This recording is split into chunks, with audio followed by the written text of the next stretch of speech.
Hi guys, हर्ष share. सो अभी तक हमने सारी चीज़ें देख ली, बिजनेस कैसे बनता है, शेयर कैसे, ऑल दोस थिंग्स। अब देख रहे हैं शेयर बढ़ते और घटते क्यों, राइज कब होता है, फॉल क्यों होता है, क्यों होता है। तो सबसे profit and all are things, but सबसे इंपॉर्टेंट कॉन्सेप्ट इकोनॉमिक्स का डिमांड एंड सप्लाई, वो प्राइस को सबसे इफेक्ट करते हैं। उसके रीजन हम आगे बढ़ेंगे। मान लो कोई प्रोडक्ट है जो 100 आपका क्वांटिटी है, 100 सपोज आपके आलू हो गए, 100 आलू हो गए आपको, और 100 आपके बायर्स हैं, ठीक है। तो आपके 100 बायर्स हैं। अब मान लो आलू की डिमांड आ जाती है 120, 20% ज़्यादा डिमांड आ गई, मार्केट में सिर्फ 100 आलू है, तो 20 अभी शॉर्टफॉल चल रहा है, राइट, ठीक है। लेकिन आपकी सप्लाई भी इंक्रीज होती है, लेकिन सप्लाई होती है आपकी सिर्फ 110, तो अभी नेट शॉर्टफॉल क्या होगा, -10। तो इसका मतलब कुछ लोग ज़्यादा पैसे चार्ज करेंगे और रेट बढ़ेगा। तो अगर डिमांड भी इंक्रीज हो, सप्लाई भी इंक्रीज हो, लेकिन कम हो, तो प्राइस तभी बढ़ेगा। सप्लाई अगर ज़्यादा इंक्रीज हो जाए तो सब प्राइस फॉल होगा।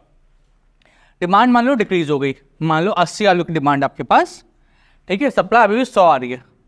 तो भाई जब एक्स्ट्रा बच्चे लोग सड़ जाएंगे, वो बोले बेचे माल बिके मेरा तो खराब हो जाएगा पड़ा पड़ा। तो जो बंदा पहले 50 रुपये बेच रहा था वो 40 रुपये या 45 रुपये तक आ जाएगा, तो प्राइस फॉल होगा।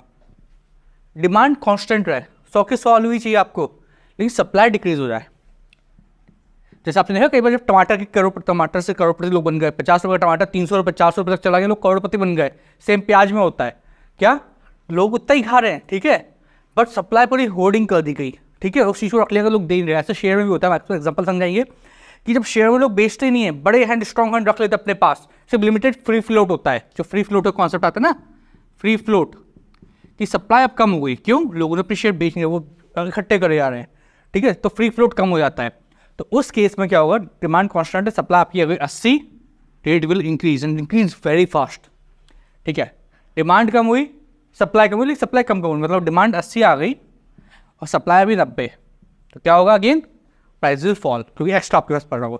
This is the best case scenario, बहुत ही रेयर होता है, बट होता है कि डिमांड बढ़े और सप्लाई भी कम हो जाए। ऐसे केस थे, हम अभी अब आगे एग्जांपल समझेंगे ऐसे केस कब हुए, और फिर जो स्टॉक्स जो मल्टीबैगर बने हैं ना, वो अमेजिंग लेवल बने हैं। तो उसमें क्या स्टॉक फुल कर जाता है, वो रॉकेट बन जाएगा, सीधे रॉकेट। तो ये आपका बेस्ट केस सिनारियो है। तो डिमांड सप्लाई, अब इसे एग्जांपल थीम लेते हैं कि किन किस चीज़ तो डिमांड बढ़ती है, सप्लाई बढ़ती है, ऑल दिस थिंग्स, कब शेयर राइज होता है, क्यों होता है, कब फॉल होता है, ऑल दोस थिंग्स।